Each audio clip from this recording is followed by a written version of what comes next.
Since long before the age of the shogunates, legends have spoke of warriors hidden in the shadows. These warriors were called ninja.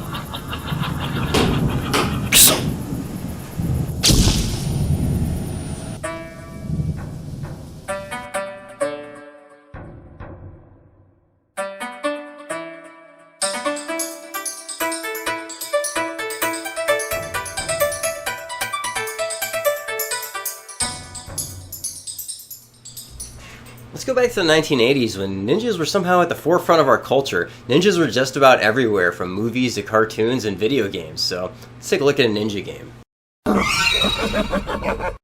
No, not that one. Let's play a different ninja game, the Revenge of Shinobi on the Sega Genesis. Come here!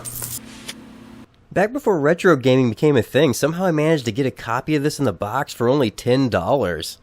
About 10 years ago, all these games with the boxes were dirt cheap, but now they're collectible as shit. This game is a sequel to Shinobi, and it's the first of the series on the Sega Genesis. It follows the story of Joe Musashi, who's on a rampage to save his girlfriend. And isn't that just a great name for a ninja? Joe. And that wasn't a translation error. His name is Joe. He used to be one of the more famous Sega characters. I'd probably put his celebrity somewhere in between Miles Tails Prower and Vector Man, but he has since slipped into the shadows like a true ninja.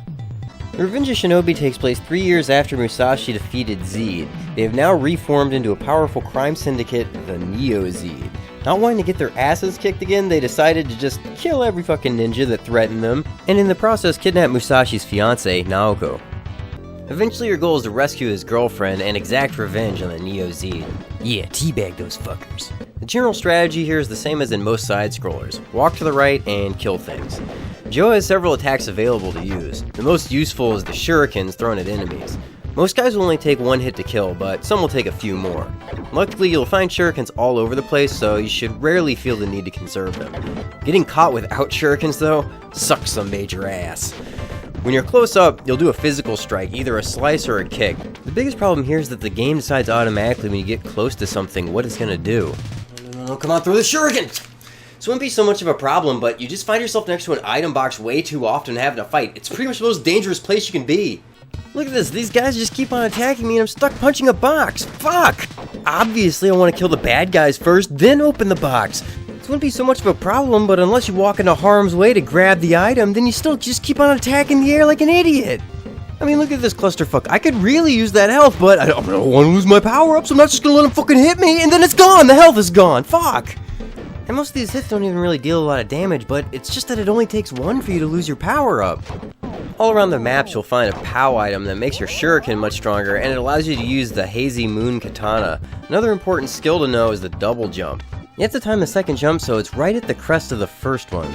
Throwing a shuriken here will send out an awesome spread that can hit several enemies, but it consumes 8 shurikens. Because it takes really precise timing to do this jump right, it always requires my full attention to do it, even when I'm pretty proficient late in the game. It isn't particularly hard to do, but it's just tedious. There are lots of other games on the Genesis that let you do double jumps, like Vector Man and Jewel Master or Sonic 3, and you can do that at any time during the jump cycle, so I don't know why the Shinobi games had to make this so much more complicated than necessary. But that shuriken spread is really badass. One drawback about the motion is that I wish you had a run command, because everything just feels pretty slow. This game has some amazing music right off the introduction. They're blasting the synthesized electric guitar to get you in the mood for a ninja fight.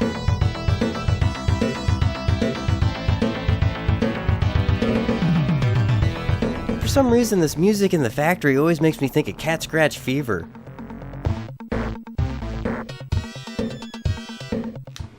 Of course, no ninja game would be complete without some awesome ninja magic. You start with only one ninjutsu per life, but you can find more hidden in the stages. The Jutsu, the Fire Dragon, pretty much nukes everything on the screen and kills most of the enemies. If you're on a pinch and you don't know what to do, this is probably the best one to go with, because it'll kill just about everything. Except for these dancers. Damn!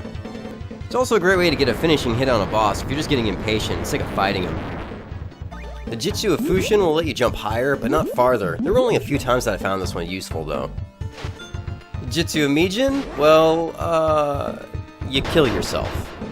That's nice.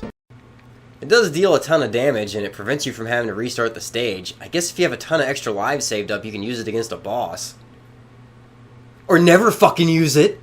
I easily found the Jutsu of Thunder the most useful. It gives you a shield that prevents you from taking a few hits, and it lets you keep your power-ups. But most importantly, it stops you from getting knocked back.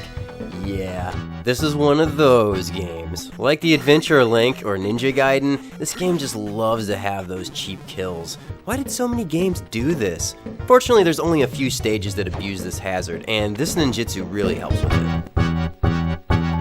This game does have a wide variety of stages. You go all the way from Japan to Detroit and eventually to New York City, where you have to fight evil bosses like Spider-Man.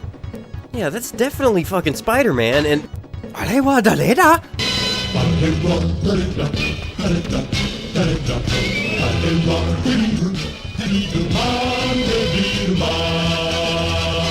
And yeah, that's Devilman. And as you fight him, he turns from the blue 70s version into the orange 80s version. Now, I can see why Devilman is an enemy. Even though he's a hero for good, Akira Fudo is still kind of a dick. But Spider-Man? Would like Peter Parker just get sick of getting paid poverty wages for taking photographs of himself, so he decided to join Neo-Zed? I don't fucking get it. This game must set some sort of a record for crazy enemies. You fight the Incredible Hulk, who is actually a Terminator unit. You fight Bruce Lee. I already showed you Spider-Man and Devilman. And then a giant Godzilla with his skin ripped off. What the fuck? Because this game was such a copyright nightmare, there was a bunch of versions. Some you fight the real Godzilla, Batman, and even Rambo. Wait, most of these are all good guys. Even Godzilla defended the Earth. So does that mean that Joe Musashi is actually the bad guy? And he's fighting some sort of unknown international justice league? Damn lights. Whoa! Dingo-san. 今、あなたは私たちの秘密見つけてから処罰します。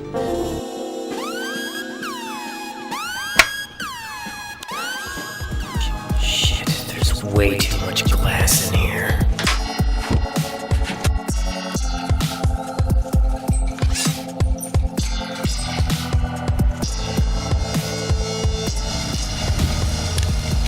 Ha!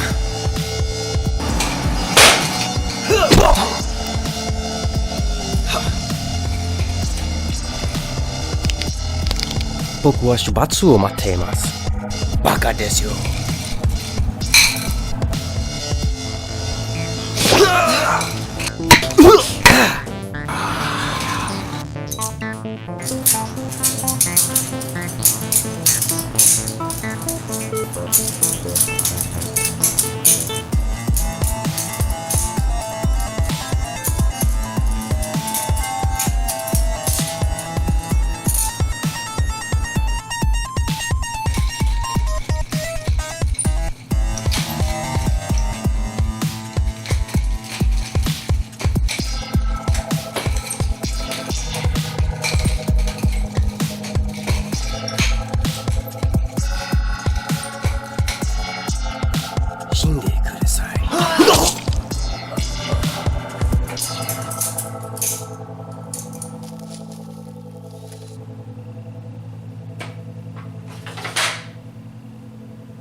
Regardless of if you are a bad guy or not, this game is really fun. The stage incorporated some elements of depth, allowing you to jump behind fences or off and on of this roadway. This is a small addition, but it adds a great deal of strategy to an otherwise linear level design.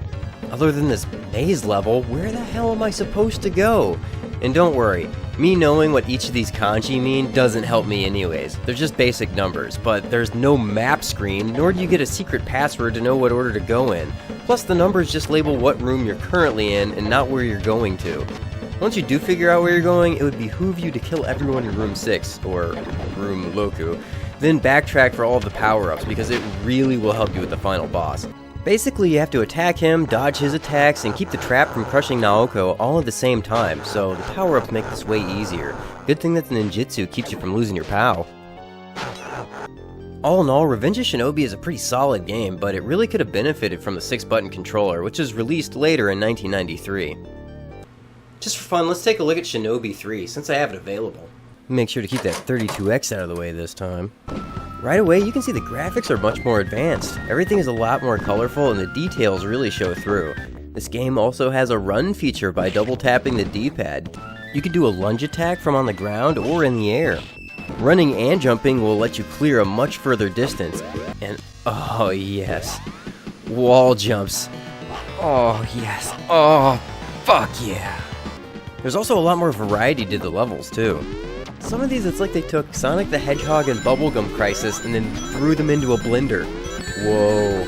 The enemies are just as ridiculous, like Krang from the Ninja Turtles, Mecha Godzilla, and the Landmate mech from Appleseed. This game is much more fast-paced and keeps changing things up to keep you excited. Sadly, this game is also restricted to the 3-button controller, despite being released near the same time as the 6-button controller. You can still get knocked back in this game, but it isn't as far as in Revenge, basically removing this hazard.